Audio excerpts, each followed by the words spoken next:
Let every go signal remind you that you do go farther with Signal gasoline. The Signal Oil Program. The Signal Oil Company and your neighborhood signal dealer bring you another curious story by The Whistler. Tonight, The Beloved Fraud.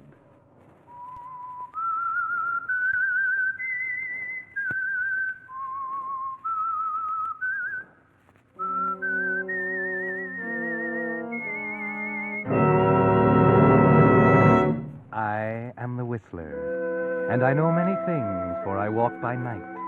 I know many strange tales, many secrets hidden in the hearts of men and women who have stepped into the shadows. Presently, I'll tell you of nameless terrors they dare not speak.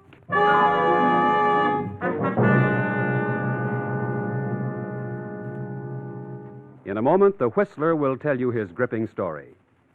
But first, Signal Oil Company brings you an urgent message from the War Department. Smokeless powder for explosives, thousands of tons of it, are needed daily on the battlefronts. But do you know that 60% of all smokeless powder is made from pulpwood, the same pulpwood used to make paper? That's why Donald Nelson stated, "The most critical raw material problem facing our war effort today is the shortage of all forest products, including pulpwood." It's why everyone on the home front is being asked to help by cutting down on the use and waste of paper. Uncle Sam suggests that you accept items from the store unwrapped whenever possible. Bring back paper bags for reuse and save every newspaper, magazine, carton, and especially brown wrapping paper for the salvage drive. You see, 700,000 items of war going overseas all need the paper you're being asked to save. Each 500-pound bomb, for instance, takes 12 pounds of paper. So when you save paper, however little it is, you're doing your part to speed vital weapons that will end the war sooner. And now, The Whistler.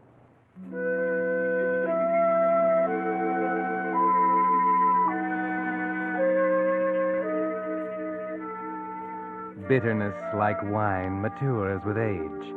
And high on a dismal and wind-swept hill, on the outskirts of a small New England factory town, sits a house in which bitterness is a living thing, a companionable presence. It's an old house, weather-beaten, run down, with perhaps a touch of its own bitterness, a silent lament for splendor long gone. There was a time back in 1905 when bitterness was young and splendor was still present, and the Woodford sisters sat in the comfortable parlor before the winter's fire and read poetry to each other. Emma, graying, commanding, the protector. Constance, the younger, timid, yielding. All poets use the skies, the clouds, the fields, the happy violets hiding from the roads, the primroses run down to carrying gold, the tangled hedgerows where the cows push out impatient horns, and tolerant churning mouths twixt dripping ash boughs. Hedgerows all alive with birds and gnats and large white butterflies. Constance. Oh, yes, Emma. Constance, aren't you interested? Yes, Emma. You've always been very receptive to the works of Mrs. Elizabeth Barrett Browning. You seem on edge. What's the matter? Nothing. Nothing really, Emma. Well, something's the matter. Don't lie to me, Constance. You've been fussing and fretting all day, peeking out the window. Oh, Emma, for pity's sake. Constance! I'm sorry, but I was only looking out the window. I thought perhaps Mr. Willoughby might be coming by. He usually passes about this time. And why should you be so interested in the mailman? Were you expecting a letter? You know I'm not. You know how seldom anything comes from me. Only once in a while from Aunt Sarah or somebody like that. Constance, I don't believe you're happy. Happy? I hadn't thought about it. Not that way. I don't know, Emma. After all I've tried to do for you. Yes, I know, Emma. Oh, please don't think me ungrateful. You've been wonderful. I've been a mother to you, Constance, ever since dear Mama left us. I know. And now you tell me you're not happy here. Act bored and fidgety, almost like I was keeping you prisoner. Always wanting to go out. But if only we went out just once in a while. If only for a walk in the village. It's not a fit place for ladies to walk unescorted. No, I suppose not. But we never have anyone to escort us, ever. Unless... Emma, perhaps old Mr. Willoughby would escort us to the village sometime. Constance, have you lost your mind? A postman. But he's a very nice old gentleman. He's the only person I ever see, except Dorothy. And I like him. The only people you ever see. The postman and our housekeeper. And what about me? Oh, you. Of course, you, Emma. I always see you. But you'd rather be with the others. Oh, yes, don't think I don't know how Dorothy brings you tea in your room and sits and talks. A common housekeeper. But she's very nice, Emma. And genteel, too. You said so yourself when you hired her. A good family, you said, not like a servant at all. But she is a servant now, Constance. Our servant. I've heard you laughing when you thought I wasn't around. Well, why shouldn't we laugh a little? Why shouldn't people laugh and have fun, be happy? Oh, Emma! There. Don't cry, dear. Of course you should be happy. That's what I've tried to do for you. Because I love you, my dear, and because I promised Mama that I'd look after you. Make a home for you. I know. I'm sorry to be so hateful, Emma. You know I appreciate what you've done. Well, let's say no more about this now, dear. You run up to your room and dry your tears. I'll have Dorothy bring up a warm cup of tea. And then you and she can have your talk. You'd probably planned on that anyway. Oh, Emma, don't be angry about Dorothy. It's not that I enjoy her more than you. Honestly, it's just that she tells me things. Things about the outside, the city, the world, people. I like that. You're tired of your home here, aren't you, Constance? No, Emma, I'm not. It's a very nice home, I know that. Only I had hoped that I might see the city, go on a holiday, a little trip or something. But you always say no. Yes, dear, I always say no. And I know what's best for you.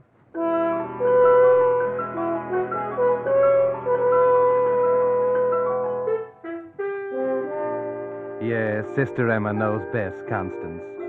She's always known best. And before her, it was dear Mama whom she adored. You should be grateful to have someone else looking out for you, taking care of you, running your life for you.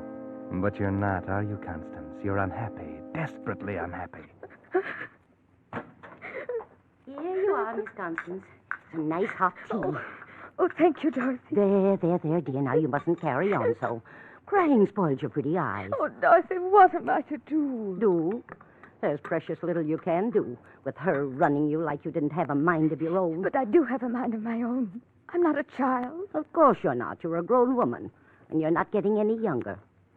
If ever you're going to get out of here and find happiness, you'll have to do it soon. I know. Perhaps it's too late now.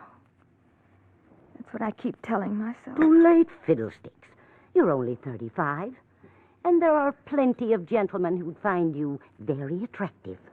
Do you think so, Dorothy? Do you really think so? Of course I do. If ever she'd let you go into town by yourself, you'd see. The men would stare. Oh, Dorothy, we shouldn't talk like this. What would Emma say? She'd say it was wicked, no doubt, because she hates men. Why, I don't know. But she's wrong. Why should it be wicked for a woman to want the men to notice her? It's natural. Every woman should have the attentions of a man.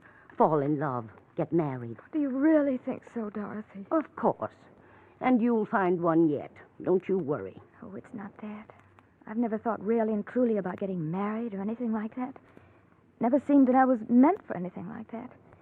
But just to meet people, other women and men, see something besides the insides of this house. I know, and you shall.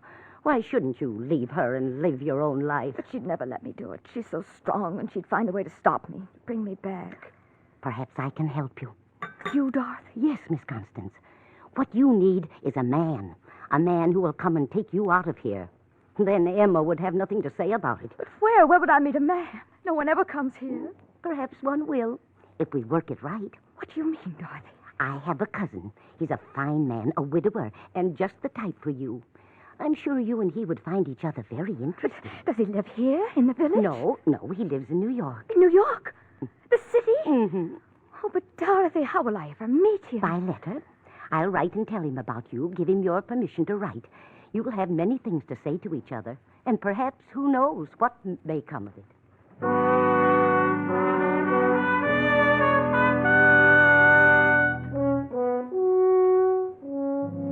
And that was the beginning, wasn't it, Constance? Remember how you waited for his first letter, half afraid that it would come, half fearful that it wouldn't? And then how you hid it until Emma had gone to bed, and then pored over every word again and again until after dawn. In a later one, he sent you his picture. Julian, handsome, a trifle slick-looking, not like the countrymen in the village. You sent him your picture and told Emma you'd misplaced it. And then, after months, came the letter asking you to marry him, telling you he was coming to the village to get you. And the last letter, that day, you read it in the grape arbor and came running in to tell Dorothy. Dorothy! Dorothy! Constance, such noise. Emma! Oh, I thought you'd gone down to the grocer's. And this is the way you behave behind my back. What do you have there, Constance? A letter? Why? Oh, yes. Oh, well, I suppose it's from Aunt Sarah. Come in and read it to me. I can't, Emma. What do you mean you can't? It's personal. Personal? Do you know what you're saying?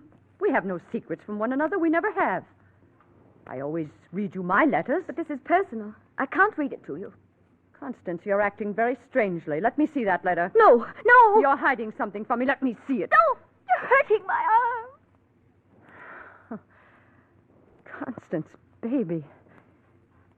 What have I done that you should treat me this way? Haven't I always thought of you? Always before myself? And now you tell me you have something private and personal between us. Oh, I'm sorry, Emma. I didn't mean to hurt you, really. But, well, I suppose I might as well tell you now. You'll know soon enough.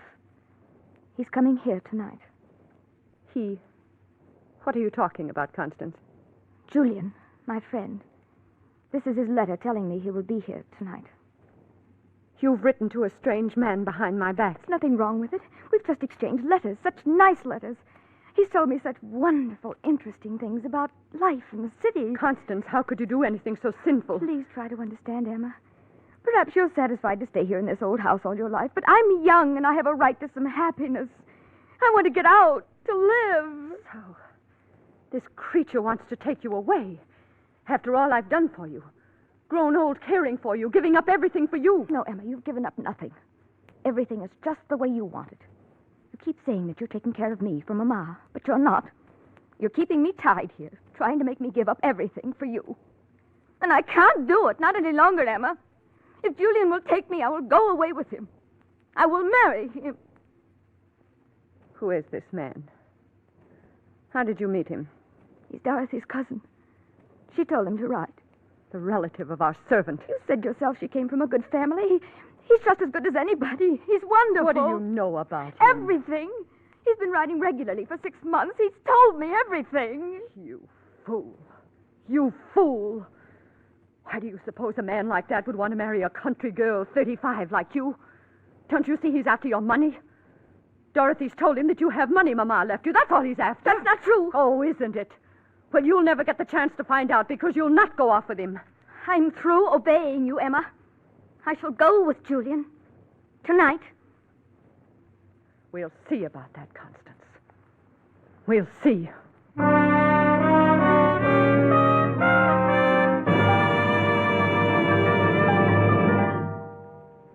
You're listening to The Whistler, brought to you by your friend, the Signal Oil Company, marketers of famous Signal gasoline, your best buy today. Remember to let every go signal remind you do go farther with Signal gasoline.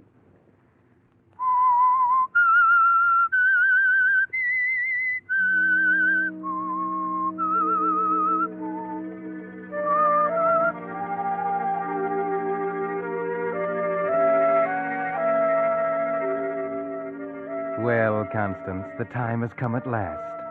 Julian will be here soon, and you've told Emma that you're leaving. Can she stop you? Can she carry out her threat to keep you here? Perhaps the only answer to that is Julian. And at last, after dinner, he's here. Here is Julian, Miss Constance. Constance? Oh, Julian. Come in. Do come in. Constance. So at last we meet, face to face. Yes. I hope it's not a disappointment. Disappointment? Anything but that. You're just as I expected you to be.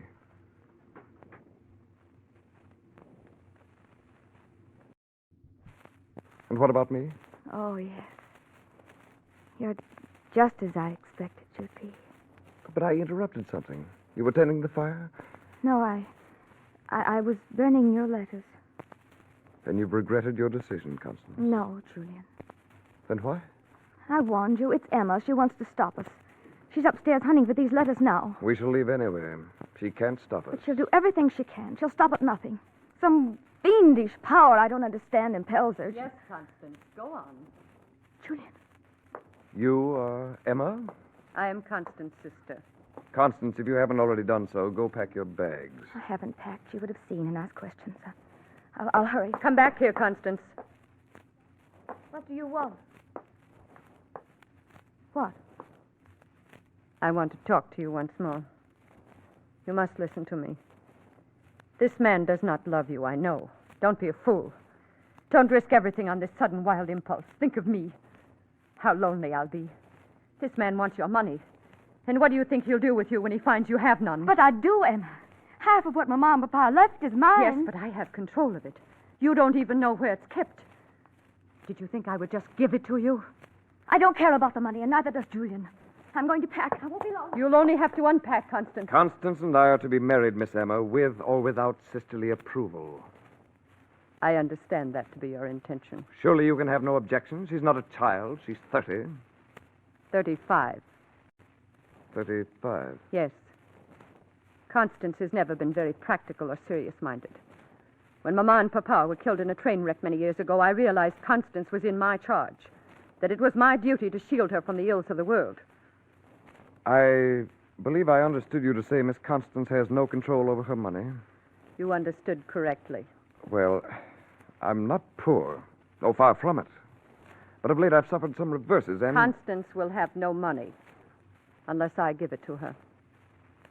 You know, I admire a woman like you. I admire your strength, your practicality. Really? And now, Miss Emma, that I've come face to face with you and your sister, it seems to me that you're strikingly the more admirable of the two. Just what are you implying? That perhaps I was being too hasty. Perhaps if I were to think this over... You know, Miss Emma, you too have a right to a man's protection and a man's love. You filthy beast. I've never asked for a man's love or a man's protection, and I never shall. I shall have to advise Constance of this interesting deviation in character and this sudden change of affection. And as for you, leave this house. I shall leave. But Constance comes with me. Now, understand, I have not the slightest interest in your sister, especially now. But just because you're so dead set on keeping her here with you, I'm going to take her with me. Of course, I may drop her like a hot penny in a few weeks, but... Why, Constance, Pigeon, whatever you heard, don't you believe a word of it. I was just teasing your sister here, the old pill. I'm crazy about you, girl. You know that. Don't you come near me. Don't you dare. Why, Constance, after all the sweet, endearing things you said in your letters... Get out of this house. Say, who do you think you're talking to in that tone of voice? You'd better leave. No. No, I think I'll stay and sit a spell. Who's to know there's a gentleman paying a call way out here in the edge of town? Who's to know what's going on out here? Julian, I packed more than clothes in these grips. As you can see, you are not staying in this house. Hey, lady, put down that revolver. Firearms are dangerous things to be handling, especially for a woman. It might go off. You're right. Constance, be careful. Well, turn it in some other direction. I like the way it's facing. No, ladies, I was only fooling. Just trying to give you a bit of sport, that's all. To liven up a dull winter evening, that's all. Good night. I never saw such people. Talk about your New England hospitality. Must have been invented by somebody who was never in New England. Well, good night, ladies. It's been downright charming. Constance, you were wonderful. I never thought you could be so brave, standing right up to that big bully. Oh, that was so clever of you, bringing down Papa's old revolver. And so brave. How could you do it? Oh, my heart. Constance, sit down, dear. Please do. There. Oh, if anything should happen to you, I don't know what I'd do. I'm all right. Emma. Yes, dear. Emma, why won't you allow me to have my own banking account? I promise you I won't be extravagant. It's just that I would feel more of an adult. A person in my own right if I knew I could have access to my money. If I did want it. Constance, you were so brave and so forceful. Of course, I shall see that you have access to your money. You saved my life. And you will let me have my own account? The money isn't in the bank, Constance. It's not? No. It's right here. Right in the house. I wouldn't trust the bank. There might be a run on it someday. But Julian might have searched the house. Taken it all. I know. I was frightened to death. Your facing him with the revolver was the only thing that saved us. But I have the money well hidden in a safe behind this picture of dear Mama. And only I know the combination. I never knew there was a safe there. Come, I'll show you.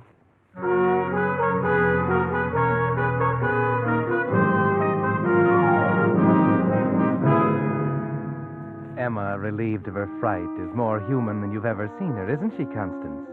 She seems really happy as she goes to the safe and opens it. There it is. All there.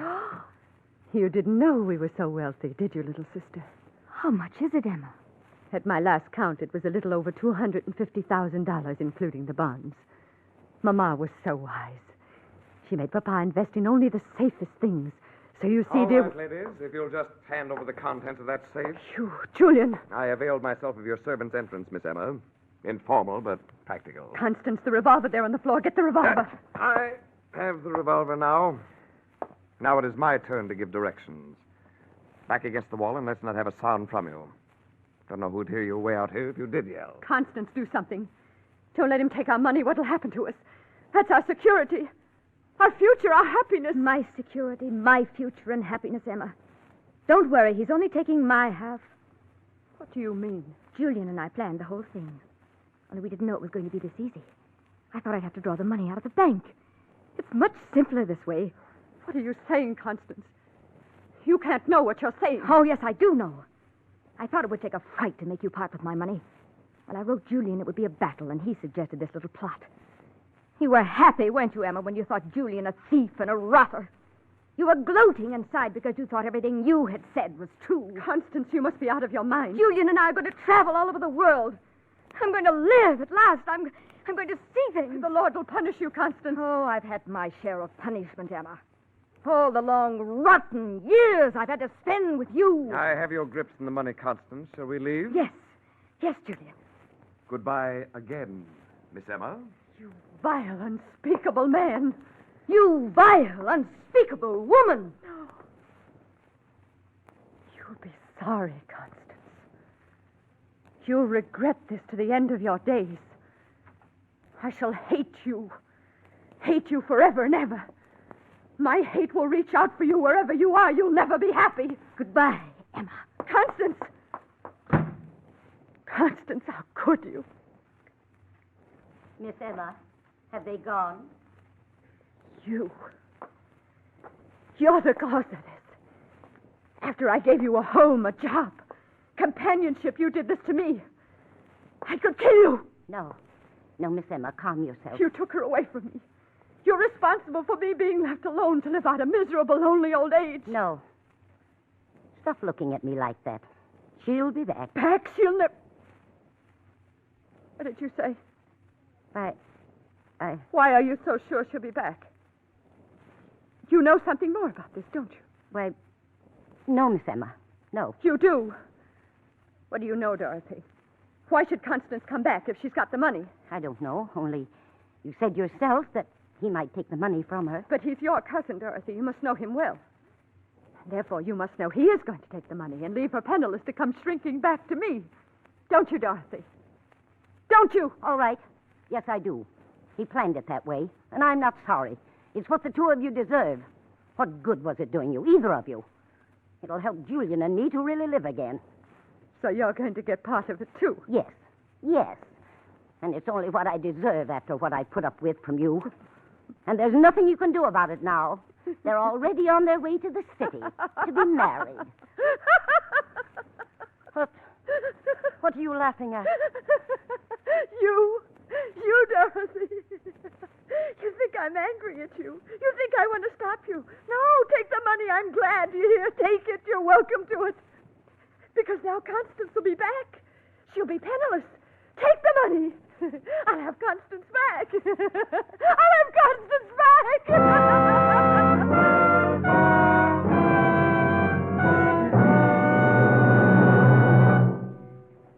But that's not all of this strange story. In a moment, the Whistler will be back to tell you what really happened. And while we're waiting, here's the modern version of that old story about the lost horseshoe nail. Just one nail. But for lack of it, the shoe was lost. Then the horse, the rider, and as a result, the battle was lost. Well, this year, Uncle Sam says 1 out of every 12 cars will be lost. That is, go off the road. Many of them because just one vital part has worn out, which can't be replaced today. That's why your signal dealer takes no chances of missing even one part when he lubricates your car. It's why he uses the famous signal safety chart, on which the maker of your particular car has indicated every lubrication point and the exact oil or grease it should have. Before your signal dealer returns your car to you, he checks every point against the safety chart, not just once, but twice. This double protection is Signal's way of assuring you that your car won't be the one in 12, that goes off the road because some vital part wore out from lack of lubrication. So if it's been 1,000 miles or 2 months since last lubrication, play safe. See your neighborhood Signal dealer for a Signal Safety Chart lubrication. And now, back to the Whistler.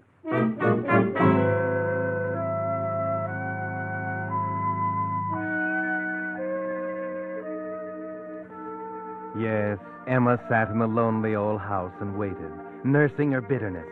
And down in the city at a small hotel, Julian stood at the desk, waiting for his bride and her money.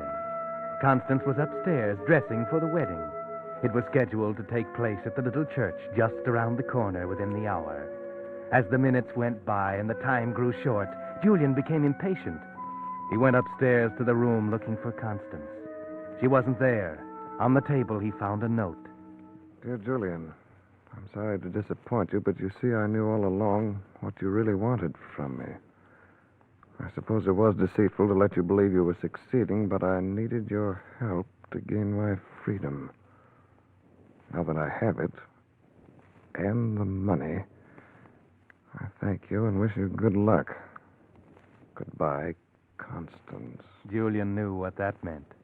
And after a time, so did Emma, sitting alone in the old house on the hill.